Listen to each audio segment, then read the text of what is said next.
दोस्तों, आपका स्वागत है हमारे चैनल आरके न्यूज स्टूडियोज पर दुनिया की बात भारत के नजरिए से। ब्रिटेन ने आखिर भारत का कौन सा ऐसा सबूत पकड़ लिया है जिसने नई दिल्ली की सरकार के माथे पर चिंता की लकीरें खींच दी हैं? कनाडा की इंटेलिजेंस एजेंसी को भारत के खिलाफ कौन से खास एविडेंस सौंपे गए हैं? ब्रिक्स समिट को लेकर भारत की वो कौन सी नई रणनीति है जिस पर चीन आपत्ति जता सकता है?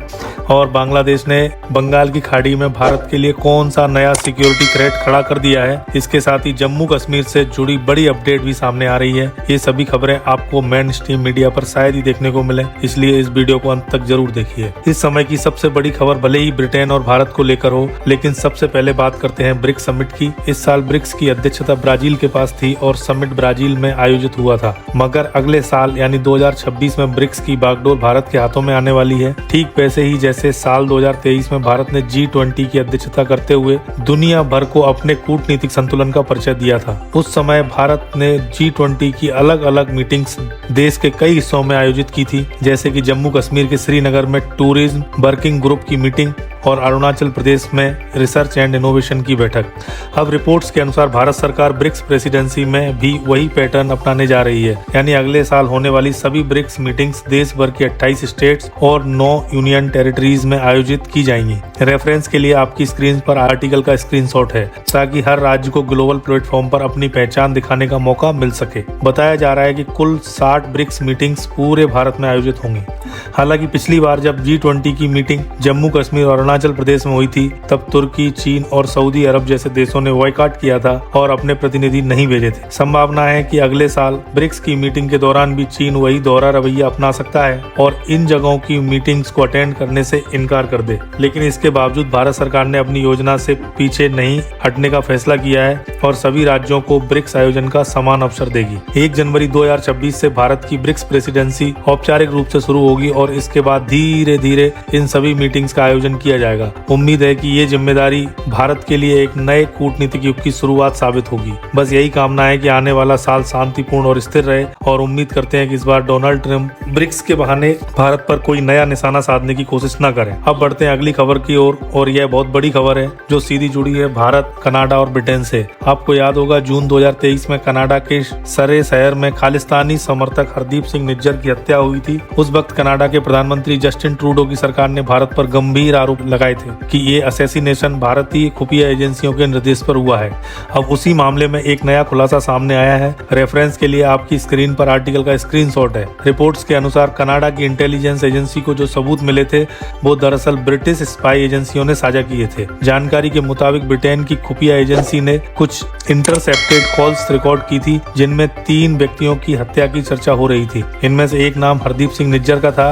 यह जानकारी 5 आईज इंटेलिजेंस अलायंस के तहत साझा की गई है, जिसमें ब्रिटेन, कनाडा, अमेरिका, ऑस्ट्रेलिया और न्यूजीलैंड शामिल है। इसी गठबंधन के जरिए ब्रिटिश एजेंसियों ने ये कॉल रिकॉर्डिंग कनाडा तक पहुंचाई, लेकिन दिलचस्प बात यह है कि यह डेटा ऑनलाइन ट्रांसफर नहीं किया गया था, बल्कि ब्रिटिश एजेंसी के एक अधिकारी ने खुद जाकर हाथों हाथ कनाडाई इंटेलिजेंस एजेंसी को ये इंटरसेप्टेड रिकॉर्डिंग सौंपी थी। बताया जा रहा है कि इस कॉल में हरदीप सिंह निज्जर, अवतार सिंह खांडा और गुरवंत सिंह पन्नू, इन तीनों के नाम टारगेट लिस्ट में शामिल थे। बाद की कॉल्स में ये बातचीत भी सुनी गई कि कैसे टारगेट नंबर 1 यानी हरदीप सिंह निज्जर को एलिमिनेटेड कर दिया गया है। निज्जर की मौत सरे में फायरिंग के दौरान हुई थी और तब से ही यह केस भारत और कनाडा रिश्तों में सबसे बड़ा विवाद बना हुआ है। दूसरा नाम अवतार सिंह खांडा का है, जो ब्रिटेन में बैठकर भारत के खिलाफ पाकिस्तानी प्रचार चलाता था। जून 2023 में वह बर्मिंघम के एक अस्पताल में भर्ती हुआ और कुछ ही दिनों में उसकी मौत हो गई। आधिकारिक कारण बताया गया ब्लड कैंसर, लेकिन उसके परिवार का कहना है कि उसे फूड पॉइजनिंग के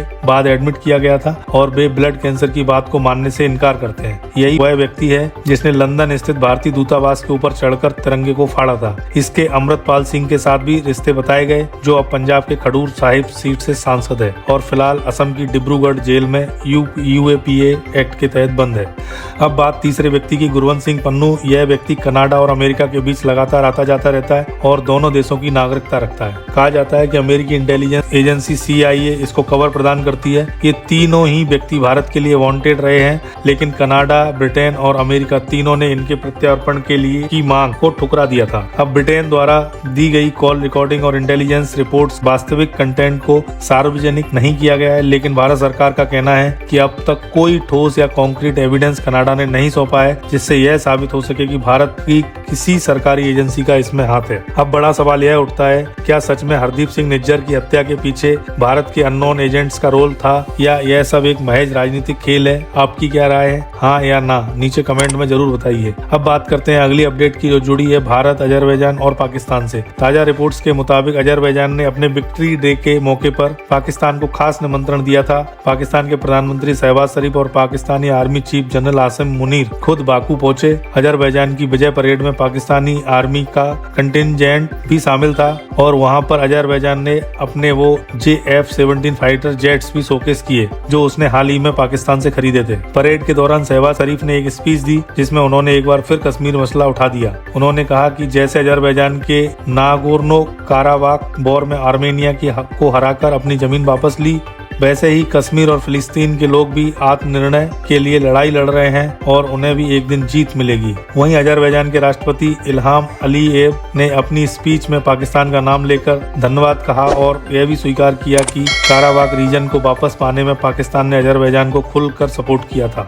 अब बढ़ते हैं अगली अपडेट की ओर, जो आ रही है बांग्लादेश से। साल 1971 की जंग के बाद से लेकर अब तक पाकिस्तान नेवी का कोई भी युद्धपोत बांग्लादेश नहीं गया था, लेकिन अब 55 साल में पहली बार पाकिस्तान नेवी का वॉरशिप PNS सैफ बांग्लादेश पहुंच चुका है। रेफरेंस के लिए आपकी स्क्रीन पर आर्टिकल का स्क्रीनशॉट है। रिपोर्ट्स के मुताबिक बांग्लादेश नेवी, पाकिस्तान एम्बेसी और बांग्लादेश की इंटरिम गवर्नमेंट तीनों ने मिलकर इस वॉरशिप का भव्य स्वागत किया। बांग्लादेश की वर्तमान इंटरिम गवर्नमेंट, जिसका नेतृत्व प्रोफेसर मोहम्मद यूनिस कर रहे हैं, उनके दौर में पाकिस्तान और बांग्लादेश के रिश्ते तेजी से बदल रहे हैं और अब पाकिस्तान नेवी ने बंगाल की खाड़ी में अपनी मौजूदगी दर्ज करवा दी है, जो भारत की सुरक्षा दृष्टि से बेहद चिंताजनक संकेत है। विशेषज्ञों का मानना है कि यह कदम भारत की मैरीटाइम सिक्योरिटी के लिए एक नया चैलेंज है और भारत सरकार को इसे तत्काल रणनीतिक रूप से हैंडल करना होगा। अब अगली खबर आती है जम्मू कश्मीर से। रेफरेंस के लिए आपकी स्क्रीन पर आर्टिकल का स्क्रीनशॉट है। रिपोर्ट्स के मुताबिक अनंतनाग मेडिकल कॉलेज के एक डॉक्टर के लॉकर से AK-47 राइफल बरामद हुई है। डॉक्टर का नाम अदील अहमद राठौर बताया गया है,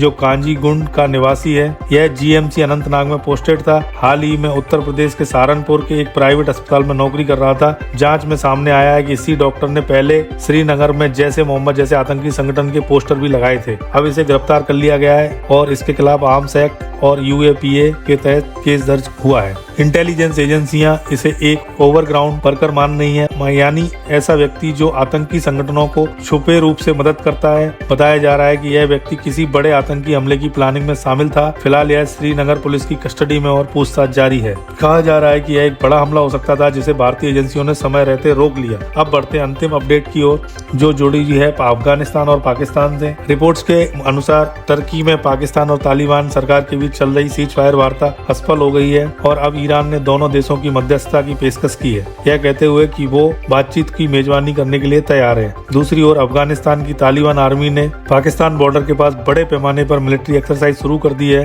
तालिबान रिजीम ने खुद ये विजुअल जारी करते हुए कहा कि वे अब वॉर प्रिपेयर्डनेस की दिशा में बढ़ रहे हैं, यानी हालात फिर से गर्म है और इस बार टकराव सिर्फ शब्दों का नहीं बल्कि सीमाओं के पार तक जा सकता है। तो दोस्तों, हर दिन दुनिया में कुछ न कुछ बड़ा बदलाव हो रहा है। कहीं नई दोस्ती बन रही है तो कहीं पुराना रिश्ता टूट रहा है। कोई देश अपनी पॉलिसी बदल रहा है तो कोई अपनी ताकत दिखाने में लगा हुआ है। इन सब के बीच भारत भी अब इस खेल का हिस्सा नहीं बल्कि गेम चेंजर बन चुका है। हर नई डील, हर नई मीटिंग, हर स्ट्रेटेजिक मूव में भारत का प्रभाव और बढ़ रहा है। यही असली मकसद है हमारे चैनल RK न्यूज स्टूडियो का, आप तक पहुंचाना वो खबरें जो सिर्फ सुर्खियां नहीं बल्कि भारत की वैश्विक ताकत की असली तस्वीर दिखाती है। यहाँ हम बात करते हैं जियोपॉलिटिक्स की गहराई की, डिफेंस की मजबूती की और उन फैसलों की जो भारत के कल को आकार दे रहे हैं। हम किसी एजेंडा के लिए नहीं बल्कि सच्चाई और समझदारी के साथ हर अपडेट को विश्लेषण करते हैं। अगर आप चाहते हैं कि भारत से जुड़ी हर बड़ी खबर सबसे पहले और सबसे सटीक रूप से आप तक पहुंचे तो इस वीडियो को लाइक करें और RK न्यूज स्टूडियो को सब्सक्राइब करके बेल नोटिफिकेशन ऑन करना